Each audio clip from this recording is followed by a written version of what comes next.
Really? Yes. That's awesome. That's why I like magic.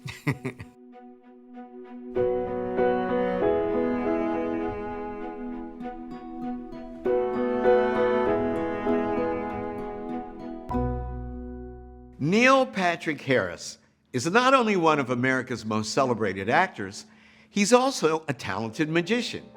And deep in his family tree, we found an ancestor who may well have shared those talents, albeit under very different circumstances.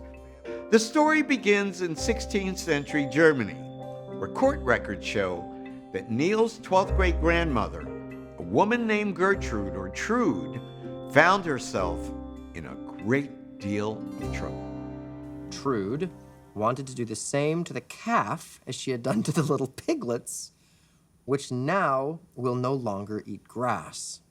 That she laid her 2 calves in a hole which she had set ablaze. Do you have any idea what they are accusing your ancestor Gertrude of?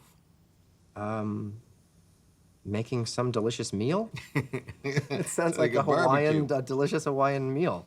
Your 12th great-grandmother was on trial for her life for witchcraft. Wow. Wow. Gertrude's trial began in October of 1588, more than 100 years before the Salem witch trials in colonial New England. All told, the case resulted in nearly 200 pages of testimony, and its outcome was shocking.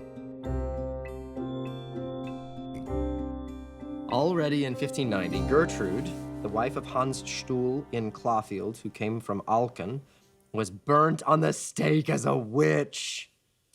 Wow. She is supposed to have bewitched the pigs and cows of her neighbors so that they died. The cattle had foam on their necks. One cow lost her hooves, and the pigs had breathed like a bellows. Did you ever in your wildest dream think that you descended from a witch? I love the magic stuff. I think that's fantastic. I wonder what the actual story of that is. If it was an angry neighbor that was upset that animals were dying randomly from Hoof and mouth disease. hoof and mouth disease. Those are all the symptoms of hoof and mouth disease. And blamed it on the neighbor.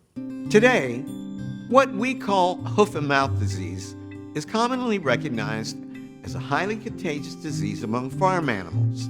But in the 16th century, it wiped out livestock for reasons that no one understood. And so it inspired widespread panic. For all we know, Gertrude may have been killing sick animals to prevent an epidemic from spreading, only to be blamed for practicing witchcraft. In 10 years of tracing genealogies, we never had a witch on anyone's family tree. Well, I feel like she wasn't really a witch and that there was a miscommunication and this angry man whose animals were going blamed it on her. But I would like to think that she really was a witch and she had magical powers. We lost one for the cause, but the witchcraft lives on. Discovering the stories of our ancestors can be a profoundly transformative experience, changing the way we see ourselves, our families, and our shared history. To see more incredible stories, click here.